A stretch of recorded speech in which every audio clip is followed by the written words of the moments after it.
Hello friends, आपका स्वागत है अपना स्टडी लेक्चर में। मैं हूं अनिल यादव और आज आपके साथ हाजिर हैं एक नए और बहुत महत्वपूर्ण वीडियो के साथ। फ्रेंड्स, एक व्यूअर हैं, उन्होंने कमेंट किया था कि सर हमारा ज़मीन का पेपर है, वो ज़मीन का पेपर जो है कि खो गया है। अब असली पेपर हम कैसे प्राप्त करें? और इसी कंडीशन को ध्यान में रखते हुए बहुत सारे लोग ऐसे होंगे जिनके पास असली पेपर नहीं है, यानी ओरिजिनल पेपर नहीं है, चाहे वो किसी भी कंडीशन में हो। चाहे आपका कोई भाई या रिश्तेदार आपको कागज़ आपको छुपा लिया हो, नहीं दे रहा हो, या आपका कोई भी कागज़ खो गया हो, चोरी हो गया हो, या कहीं जल गया हो। जैसे कि बहुत सारे कंडीशन ऐसी भी होती हैं, घर में आग लग जाते हैं, सारे डॉक्यूमेंट्स घर में ही होते हैं और उसे निकाल नहीं पाते हैं और वो जल गए हों, तो दोबारा कैसे प्राप्त करें? साथ ही साथ पेपर फट गया हो, किसी तरह से किसी ऐसी जगह रखा हो, किसी बच्चे ने फाड़ दिया हो, तो इन सब कंडीशन में ओरिजिनल पेपर कैसे प्राप्त करें? अगर आपके पास ज़मीन का डॉक्यूमेंट्स आपके पास नहीं है तो लोग आपके साथ गलत व्यवहार करते हैं, आपकी ज़मीन को हड़पने की कोशिश करते हैं, या बहुत सारी चीज़ें होती है। और एक कंडीशन और होती है कि आपके दादा परदादा की ज़मीन है, कई बहुत पुरानी ज़मीन है, आपको पता तो है कि हमारी ज़मीन है, लेकिन आपके पास उनका कागज़ नहीं है। बहुत सारे लोग ऐसी समस्याओं से जूझ रहे हैं और लगातार कमेंट भी करते रहते हैं कि सर इस पर वीडियो बनाइए। तो आज मैं आपको पूरे डिटेल से बताऊंगा कि कैसे आप अपने ओरिजिनल कागज़ को, ओरिजिनल पेपर को प्राप्त कर सकते हैं। तो वीडियो को पूरा देखिएगा। अगर चैनल पर पहली बार विजिट कर रहे हैं, चैनल को सब्सक्राइब कर लीजिएगा, बेल आइकन को जरूर प्रेस करिएगा ताकि मैं जो भी वीडियो अपलोड करूँ सबसे पहले आपके पास नोटिफिकेशन पहुंचे। फ्रेंड्स, एक रिक्वेस्ट है कि आप वीडियो देख रहे हैं तो वीडियो को लाइक कर दीजिए। आपके लाइक से हमें मोटिवेशन मिलता है, हम आपको लगातार वीडियो प्रोवाइड करते रहते हैं। इसके अलावा भी आपके मन में कोई प्रश्न है, जैसे कि कमेंट आप लगातार करते हैं, आप जानना चाहते हैं, कुछ आपके मन में प्रश्न है तो आप कमेंट कर सकते हैं, उस पर मैं आपको वीडियो अलग से प्रोवाइड कर दूंगा। तो ओरिजिनल पेपर हम कैसे प्राप्त करें? कोई भी कंडीशन हो सकती है इनमें से।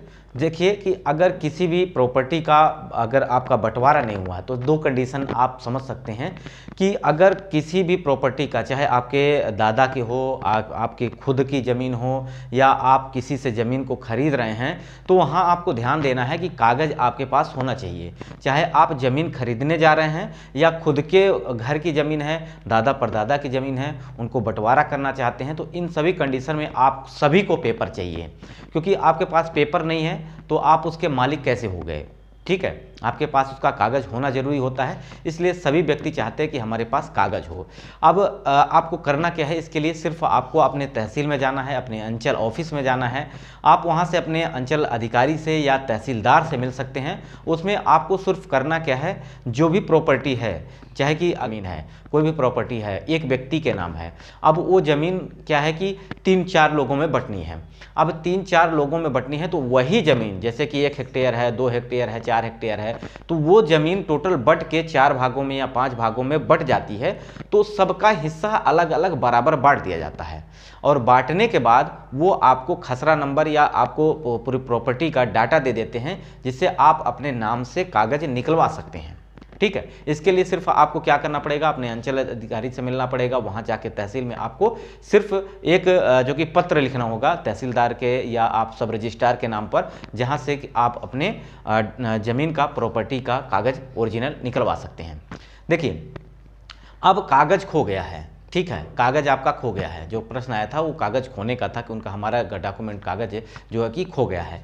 अब आपको पता है कि आपका खसरा नंबर पता है, आपको जो कि खतौनी नंबर पता है, तो आप जाके अपने तहसील में वहाँ से खतौनी निकलवा सकते हैं। 10-20 रुपये का खर्चा आता है, उसमें आपको अपना खसरा नंबर पता है तो बता दीजिए, अदरवाइज अपने यहाँ का अपना नाम बता दीजिए।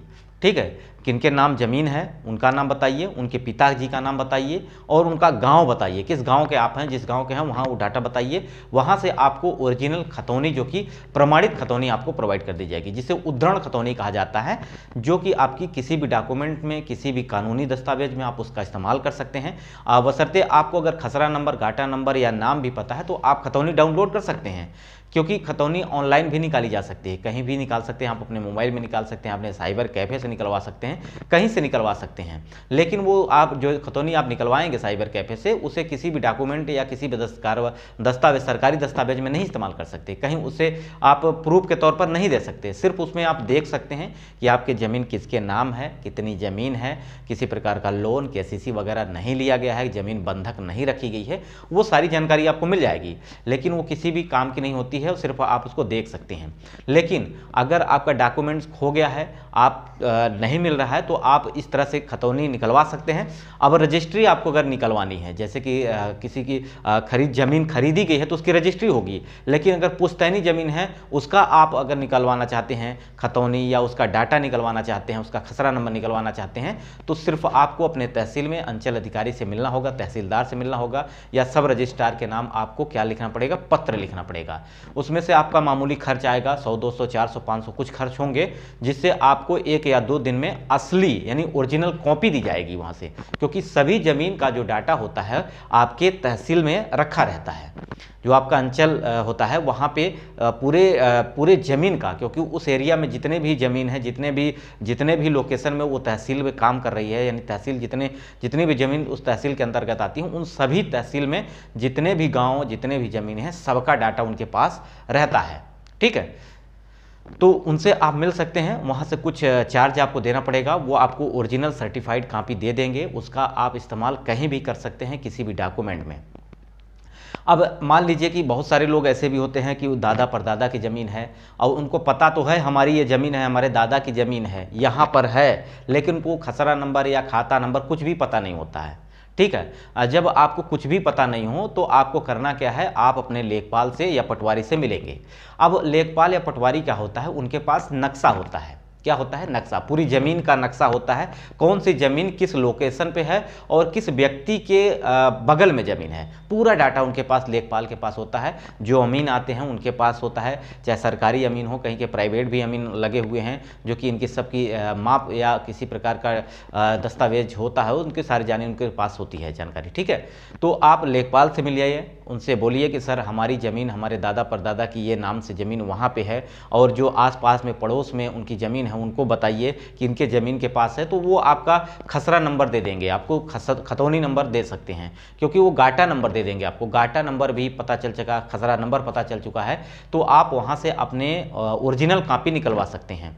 अगर लेखपाल से आप मिलते हैं, लेखपाल आपको बताएगा कि ये ज़मीन इस व्यक्ति के नाम पर थी और यहाँ पे है, और इस व्यक्ति के पास अभी है, ये कब्जा है इस पे, तो वो सारी कुछ जानकारी हो जाएगी आपको। लेकिन अब उसमें कानूनी कार्रवाई करना पड़ेगा आपको, किस तरह से उस ज़मीन को हम प्राप्त करें। आपको इसके लिए आपको अपने अधिकारियों से मिलना होगा, उनको लिखित आपको पत्र देने होंगे, जिससे उस पर कार्रवाई हो सकती है। लेकिन अगर डॉक्यूमेंट्स निकालने की बात की जाए तो अपने लेखपाल पटवारी से मिल के उस ज़मीन का, चाहे दादा परदादा कितनी भी पुरानी ज़मीन हो, आप उसका डॉक्यूमेंट्स निकलवा सकते हैं। सभी डॉक्यूमेंट्स जो कि ओरिजिनल आपके खतौनी में होते हैं, सॉरी आपके तहसील में होते हैं, तहसील से आप मिल करके उनसे कुछ चार्ज देके आप ले सकते हैं। ठीक है, अब रही बंटवारा की बात। बंटवारा के दौरान अगर कोई भी डॉक्यूमेंट्स आपको नहीं है आपके पास, तो कंडीशन यही होती है कि बंटवारा जब कोई भी व्यक्ति, सारे लोग परिवार के होते हैं, उसी दमे जो कि बंटवारा होता है। मान लीजिए कि कोई भी व्यक्ति ऐसा है जो कि बाहर रहता है, बाहर काम करता है, वहाँ कहीं नौकरी करता है, तो वो उसे आने के बाद यानी जो डॉक्यूमेंट्स बनाए जाएंगे वो सबके मौजूदगी में बनाए जाएंगे, क्योंकि केवल एक व्यक्ति के नाम पर नहीं होती है।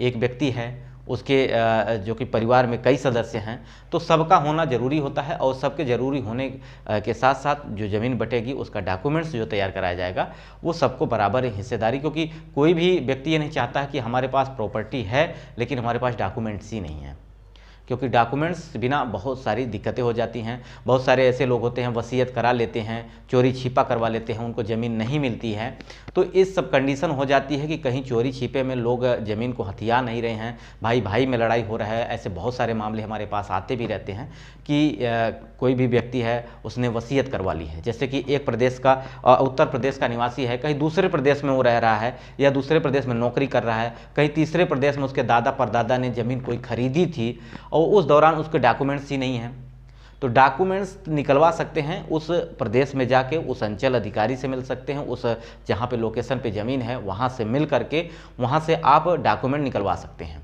ठीक है, तो आशा करते हैं ये वीडियो आपको पसंद आएगा। अगर आपने किसी प्रकार का मन में प्रश्न है तो ज़्यादा से ज़्यादा वीडियो को लाइक करिएगा, दोस्तों तक शेयर करिएगा। चैनल पर पहली बार विजिट कर रहे हैं, चैनल को सब्सक्राइब कर लीजिएगा। इसके नीचे मैंने डिस्क्रिप्शन बॉक्स में एक लिंक डाल रखी है मनुष्था लेक्चर्स और मनुष्था ज्ञान की। दोनों चैनल नए हैं, इन पर आप जाके विजिट करिएगा, चैनल को सब्सक्राइब कर लीजिएगा। इसके अलावा कोई मन में प्रश्न हो तो कमेंट जरूर करिएगा। वीडियो यहीं समाप्त करते हैं। नमस्कार।